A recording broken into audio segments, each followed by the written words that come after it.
تو آئیے جانتے ہیں کہ اللہ تبارک و تعالیٰ نے اپنے حبیب پاک صلی اللہ علیہ وآلہ وسلم کو ملک عرب میں اسپیشلی کیوں بھیجا؟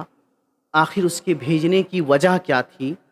جیسا کہ میں نے اس سے قبل والی ویڈیو میں بتایا کہ اللہ تبارک و تعالیٰ نے یونان یا فارس یا عراق جیسی جگہوں میں اللہ نے نہیں بھیجا، اس کی وجہ میں نے بتائی۔ تو آخر اللہ نے ملک عرب کو کیوں چنا اور عربوں کو کیوں چنا کہ اپنے محبوب کو اس میں بھیجا جائے؟ اللہ فرماتا ہے وَلَقَدْ أَرْسَلْنَا فِيكُمْ رَسُولًا مِّنْكُمْ يَتْلُو عَلَيْكُمْ آيَاتِنَا، کہ ہم نے تم میں اپنے ایک رسول کو بھیجا جو تمہیں پاکیزگی سکھاتا ہے اور جو تمہیں علم و حکمت سکھاتا ہے۔ تو آئیے ہم جانیں کہ اللہ نے کیوں اپنے رسول کو ملک عرب میں بھیجا۔ تو سب سے پہلے دیکھیں، ملک عرب جہاں پر واقع ہے جغرافی اعتبار سے اگر ہم دیکھیں تو ملک عرب کا جو موقع ہے وہ ایک سینٹر کی حیثیت رکھتا ہے۔ اگر دنیا کا اگر ہم حساب کریں تو ملک عرب، اور جہاں پر بالخصوص مکہ شریف یعنی قبلہ ہے ہمارا، وہ قبلہ پوری زمین کا سینٹر یعنی مرکز مانا جاتا ہے۔ اگر کوئی اسپیس میں جائے اور وہاں سے جا کر کے اگر ہماری اس پلانٹ کی طرف دیکھیں تو اسے جو بیچ کا حصہ اور جو مین سینٹر اسے نظر آئے گا تو وہ مکہ شریف نظر آئے گا۔ تو سب سے پہلی وجہ تو یہ تھی کہ بیچ سینٹر ہو پوری دنیا کا، تاکہ وہاں سے میسج پھیلانا آسان ہو۔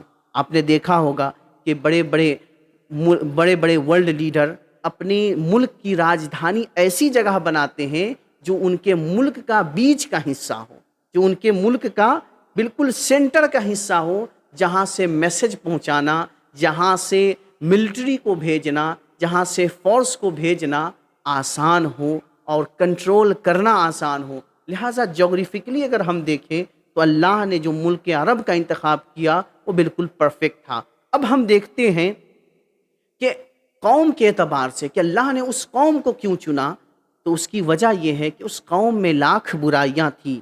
شراب خوری تھی ان کے اندر فساد تھا، ان کے اندر چھوٹی چھوٹی باتوں کو لے کر لڑنا جھگڑنا عام تھا، ان کے درمیان اپنی سگی بیٹی کو زندہ درگور کرنا بھی پایا جاتا تھا۔ ان کے اندر ہر طرح کی برائیاں تھیں، سود کھاتے تھے وہ، لیکن کچھ باتیں ایسی تھیں جس کی بنا پر رب تعالیٰ نے اس کا انتخاب کیا۔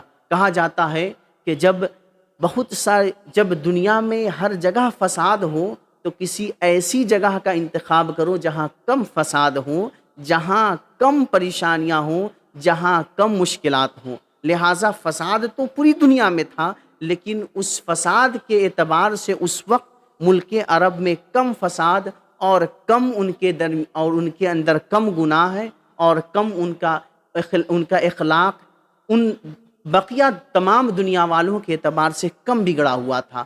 تو وہ کیا خاصیت تھی؟ آئیے ہم بتائیں آپ کو۔ وہ خاصیت یہ تھی کہ ملک عرب اور عرب والے لاکھ گناہوں میں ملوث رہا کرتے تھے، لیکن وہ خوددار بہت ہوا کرتے تھے۔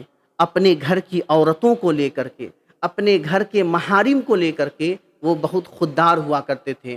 لہٰذا اسی وجہ سے وہ اپنی بچیوں کو زندہ درگور کر دیا کرتے تھے کہ اس کی وجہ یہی تھی کہ کہیں کل یہ جب بڑی ہو جائے گی، کسی سے شادی اس کی ہوگی، اس کے سامنے مجھے اپنے سر کو جھکانا ہوگا، مجھے اس کلیجے کے ٹکڑے کو اسے سونپنا ہوگا۔